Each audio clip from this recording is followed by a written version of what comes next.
Hi guys, I'm Audrey. And I'm Karl. And today's burning question is this. If I'm a brand looking to have branded content, what sort of creators should I be looking for?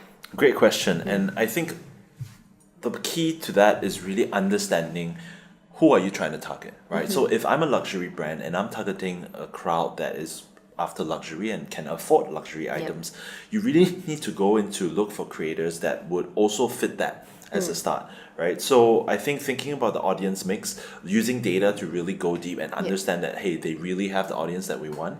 After that, it will be looking at the creators themselves to see, hey, have they been consistent in their content? Have they been controversial or perhaps stepping sort of the wrong lines in their content?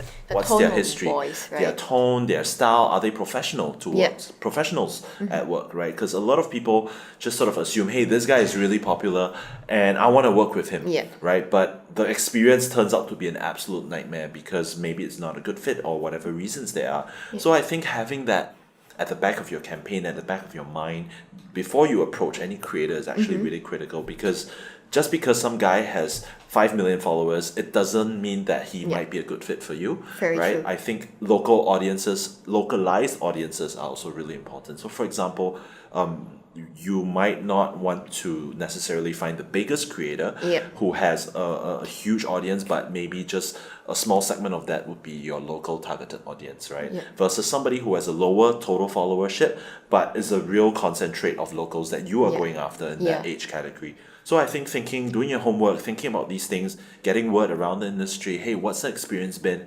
Who should I partner? And thinking hard about that is actually really important. Okay, so if I'm a brand and let's just say if I come up to you, right, and I would love to know your customer profiles or your audience profiles, what sort of questions should I ask you, or what kind of information would you actually provide me? So I would sort of look at stuff that we have done that would be similar, perhaps in this context of you guys, maybe in the education space, right? What were similar campaigns in our portfolio that we've worked on? How did that go, right? I think that's a great way to say, hey, case studies are a great way to hedge my risk. Versus a creator who has never even done anything in that space, you're not going to be too confident of whether he can drive the message across in the right manner. I think also going deep to showcase the team, learn about the processes, walk through hand in hand what you can expect at which stage, how long is it going to take, what kind of deliverables do you expect, how many revisions can we go through. I think those are things that we do personally to handhold clients, to make them feel safe, to make them feel like they're working with professionals, not a bunch of school kids who have no idea what they're doing. So I think those are things that we do at various levels. So I think we've met some really, really senior folks in management who are not even from marketing teams, and just reassuring them that, hey, your investment with us is really going to be fine, and it's not something that will go to a place where you feel it's going to be risky, because we're professionals at what we do. Even though the content at the end of the day is funny, it's entertaining, it's slapstick at times, they need to see what happens behind cameras, and usually that's the way that they feel confident in us. And not just that, I think previously when we were talking a little bit, you mentioned to me that what's also really important is audience as well as content development, because in this space, if the content is only purely all sponsored content, and in other words, there are no other moments where you actually engage your audience with genuine content, that wouldn't work as well, right? So how should one brand assess if this brand continuously engage their audiences and continuously create content that would be evergreen, I guess? So we talk a lot about audience growth. So even though, for example, we've been in Malaysia for the last 3 years, our audience growth is still very, very strong, right? And data analytics proves all of that. So I think that's really important. And in today's day and age, people want new things all the time. Formats change, preferences change, even the platform like Facebook, YouTube, they change, right? And they optimize and they prioritize different types of content.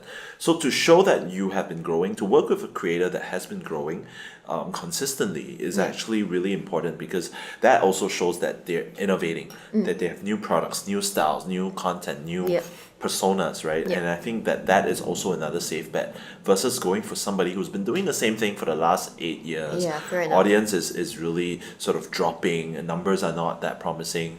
I think that's something to consider as well. So let's just be truthful, like probably if a brand or if a creator who's obviously audience, they have not been exactly developing their audience, numbers are dropping and so on, they wouldn't share this information with a brand, right? Because I'm going to be putting in a lot of money, right, to create this content. As a brand, how do you think it's best to protect myself, especially when it comes to creators, right, who are not going to be super transparent with everything? Right.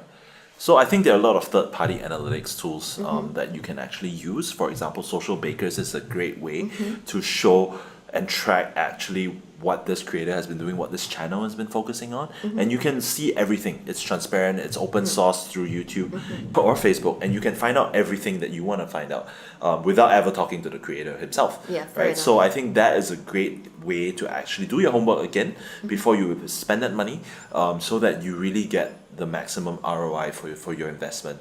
And also talking to industry peers, understanding if, let's say, you know of another brand partner who's worked with a creator recently, what was that experience like? Yeah. Was it a pleasant experience? Were they professional? Did they deliver on time? Did you actually hit the results that you were targeting? And I think that built over time is really the way to go. Nice. All right. I think that's pretty much it for now. Thank you so much for watching. And if you have any more questions you want to ask us, feel free to drop by at Next Digital Marketing Lab. See you.